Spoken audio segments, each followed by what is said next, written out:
this video, we've chosen a front-wheel drive arrangement.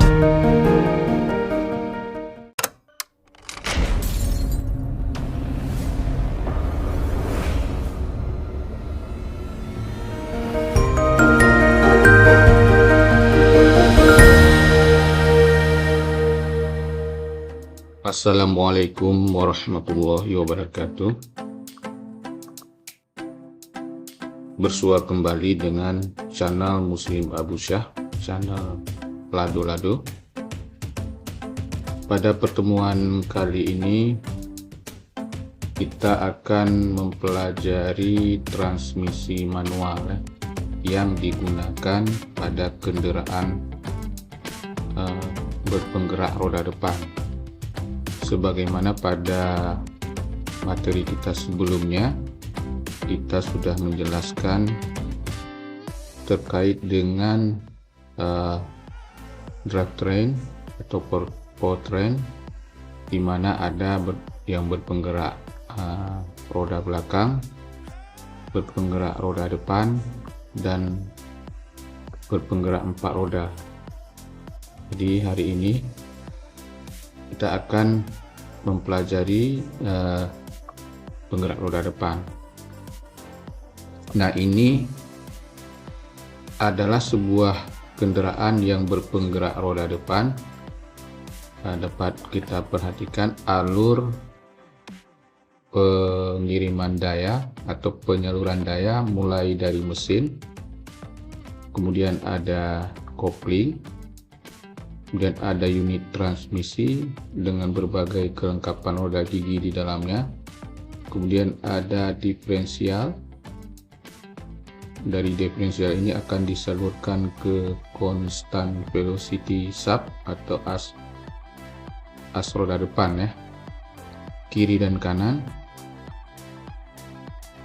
Nah, nanti di sini di as ini juga akan dilengkapi dengan constant velocity joint, baru dia sampai ke roda-roda.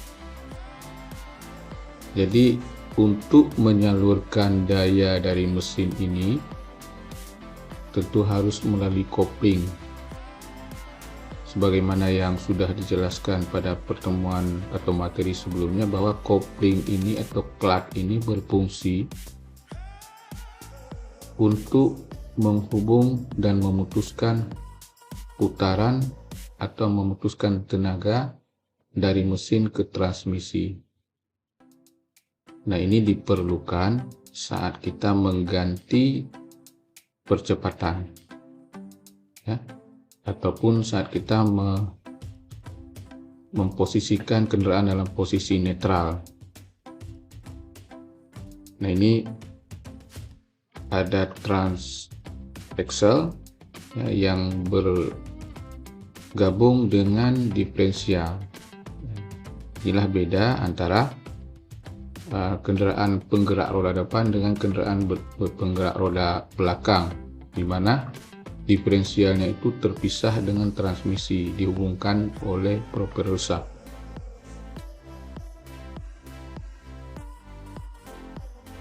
Nah, bagaimana caranya memutus dan menghubungkan tenaga dari mesin ke transmisi? Nah, seperti ini ya. Kita tekan pedal kopling, maka dia akan menekan dan memisahkan putaran mesin dengan transmisi ya, seperti ini. Oke, itu review sepintas kita terkait dengan drivetrain atau penggerak roda, yang hari ini kita akan fokus ke transmisi manual penggerak roda depan. Nah, dalam transmisi manual ini kebetulan yang kita pelajari ini adalah yang 5 percepatan ya. Mulai dari persneling mundur atau posisi gigi mundur, kemudian ada posisi netral, posisi 1, 2, 3, 4, dan 5. Nah, sebelum kita mempelajari lebih lanjut, tentu kita akan membahas dulu fungsi daripada transmisi. karena transmisi itu banyak sekali macamnya. Secara umum bisa kita kelompokkan menjadi transmisi manual dan transmisi otomatis ya. Nah, matic itu juga akan ada bermacam-macam mode tipenya. Nah, fungsi transmisi itu sebenarnya untuk apa? Jadi fungsi transmisi adalah untuk mengontrol kecepatan dan torsi kendaraan ya.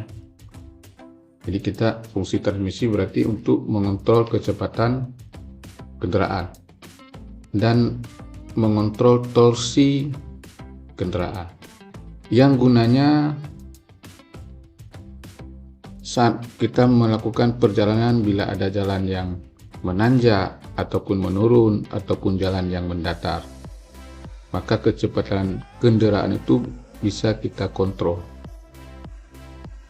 Contohnya saat kita melakukan tanjakan atau melakukan perjalanan yang melalui tanjakan, maka di sini dibutuhkan torsi yang besar. Nah, untuk mendapatkan torsi yang besar, maka kita harus melakukan pada kecepatan yang rendah atau memposisikan transmisi pada persneling atau gigi yang rendah, sehingga nanti dia akan menghasilkan torsi yang besar. Inilah yang mengakibatkan tenaga yang disalurkan dari mesin ke roda itu lebih besar, sehingga dia mampu melakukan perjalanan di tanjakan. Sedangkan dalam posisi jalan menurun, dia akan terjadi sebaliknya ya. Dan itu pun juga perlu kita melakukan pengontrolan supaya kendaraan tidak terkendali. Jadi kontrol kecepatan juga diperlukan pada saat kendaraan di jalan menurun. Nah, kalau di jalan mendatar, itu dia akan membutuhkan torsi yang biasa ya, dan kecepatan juga bisa kita variasikan mulai dari 1 sampai dengan 5 sesuai yang kita inginkan. Bagaimana transmisi melakukan penurunan ataupun melakukan percepatan pada kendaraan, yaitu adalah dengan melakukan rasio perbandingan roda gigi ya, antara roda gigi A ataupun roda gigi input dengan roda gigi output, sehingga dengan rasio ini dia akan menghasilkan kecepatan rendah maupun tinggi. Kemudian tahap selanjutnya kita bisa melihat komponen-komponen dari transmisi ini. Yang pertama,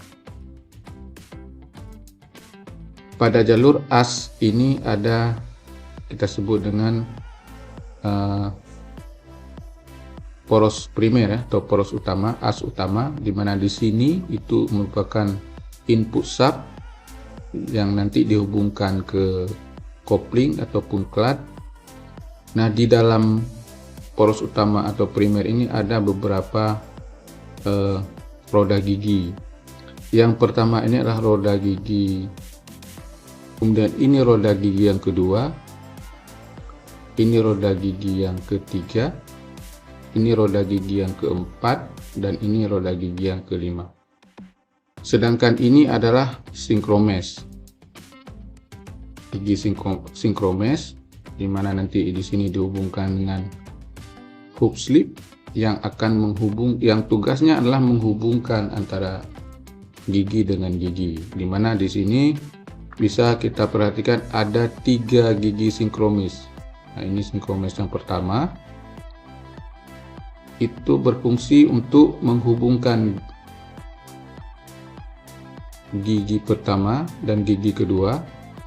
Kemudian sinkromes yang kedua berfungsi untuk menghubungkan roda gigi ketiga dan keempat, sedangkan sinkromes yang ketiga itu menghubungkan untuk roda gigi kelima atau percepatan kelima. Ini adalah komponen-komponen pada roda gigi pada sub primer atau poros primer.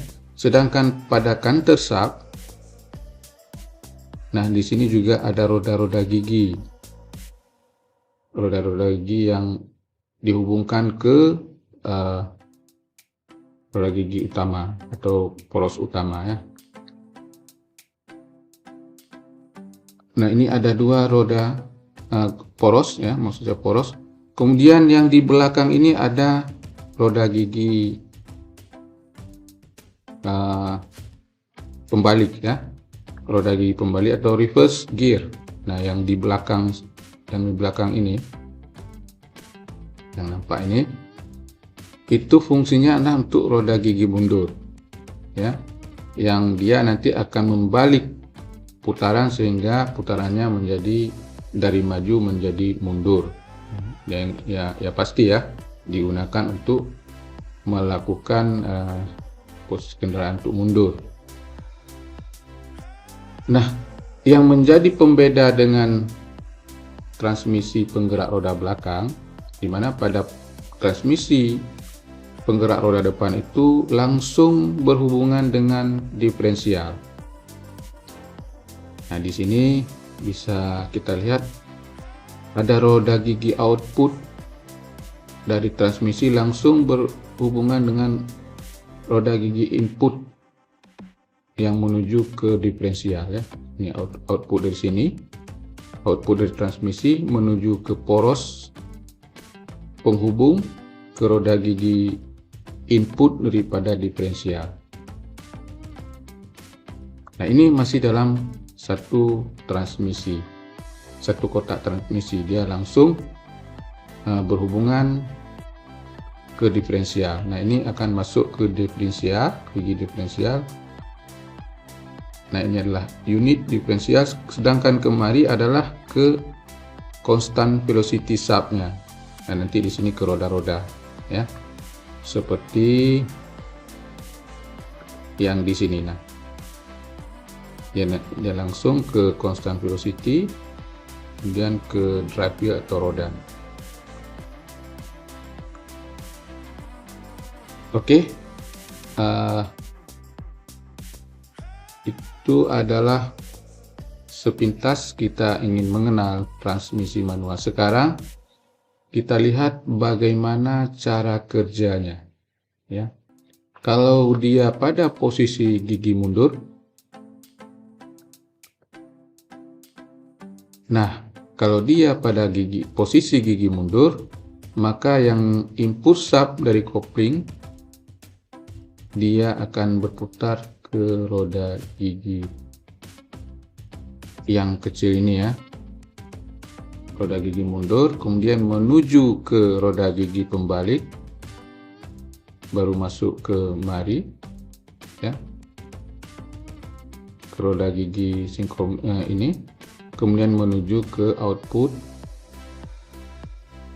ya, seperti tanda panah ini, ke tanda garis merah, menuju ke input diferensial, langsung masuk ke diferensial dan keluar dia ke roda kiri dan kanan depan ya.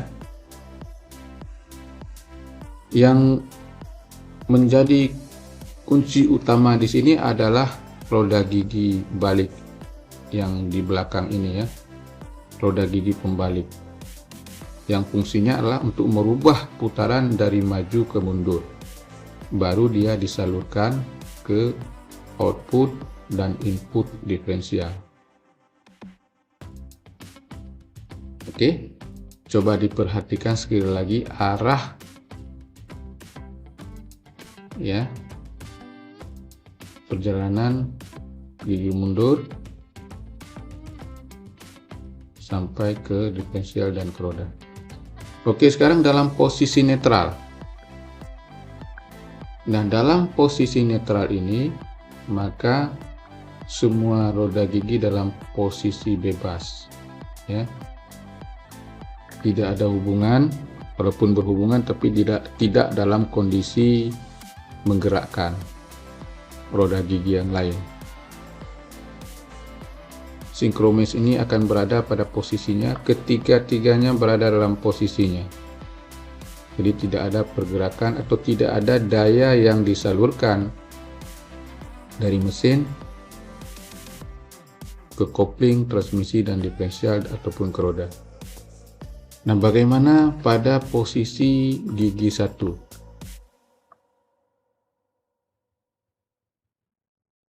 Nah, kalau tadi di gigi mundur, di sini kalau di posisi gigi 1, maka gigi sinkromis akan menghubungkan roda gigi ini, roda gigi yang ada pada kanker sap dengan roda gigi pertama di poros primer. Nah, roda gigi ini akan terhubung, maka daya akan tersalur dari sini kemari, terus ke output, menuju ke input diferensial dan ke roda-roda melalui constant velocity sub-nya. Ya.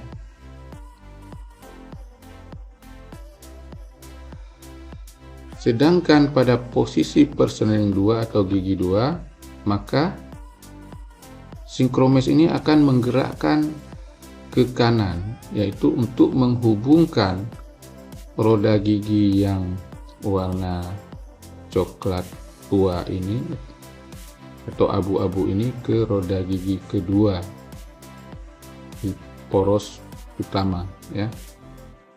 Nah, di sini bisa kita lihat garis merah yang menunjukkan hubungan antar roda gigi.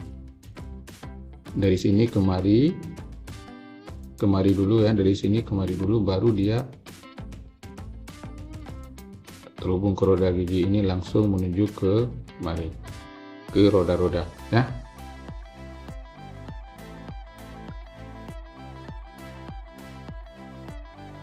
Kemudian pada posisi roda gigi ataupun gigi ketiga, maka yang bergerak adalah sinkromes yang di atas, yang berada pada poros utama. Dia menghubungkan roda gigi ketiga ke roda gigi di kanker sap dengan rasio tertentu, ya. Kemudian baru tenaganya bisa disalurkan ke roda-roda melalui diferensial.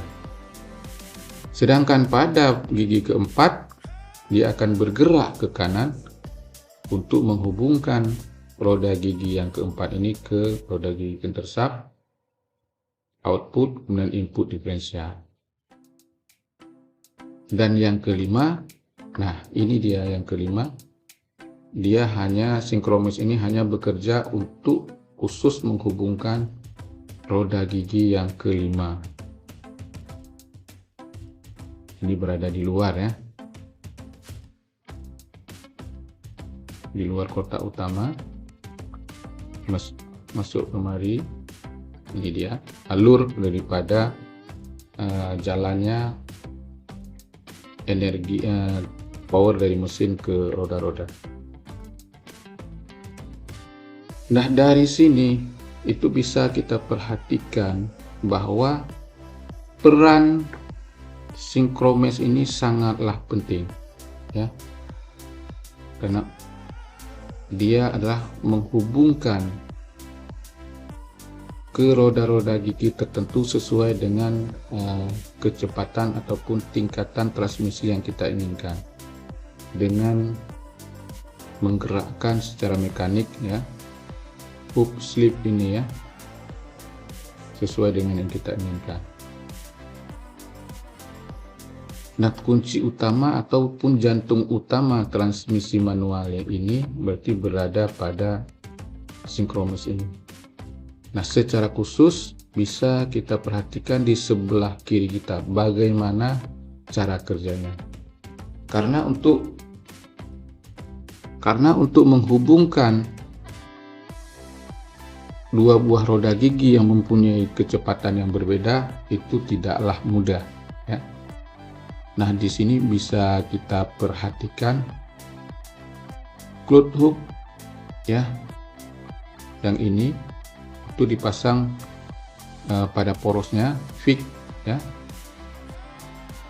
dia berputar. Kemudian hook slip yang di atasnya ini bergeser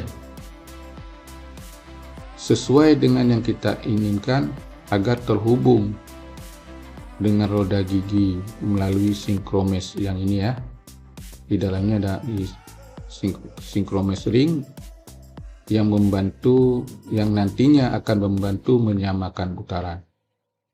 Jadi jelas bahwa synchromess ini fungsinya tidak hanya menghubungkan roda-roda gigi yang kita inginkan sesuai dengan kecepatan, tetapi dia juga mengatur agar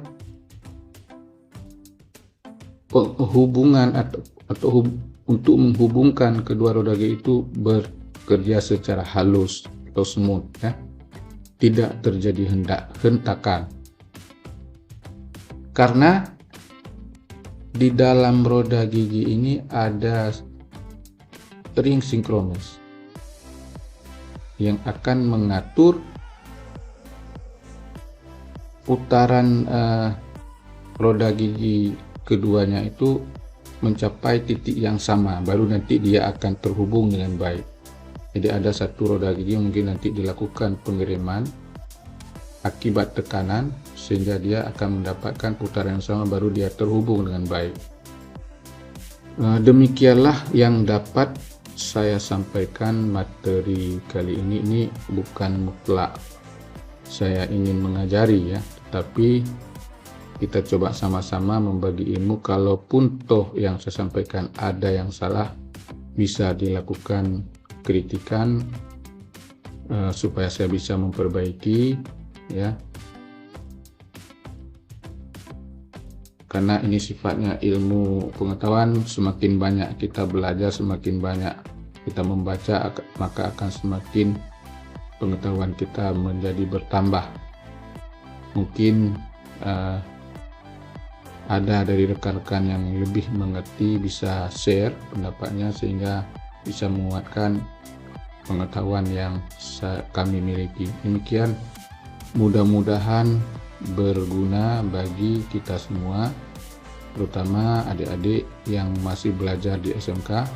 Terima kasih. Assalamualaikum warahmatullahi wabarakatuh. Jangan lupa subscribe ya.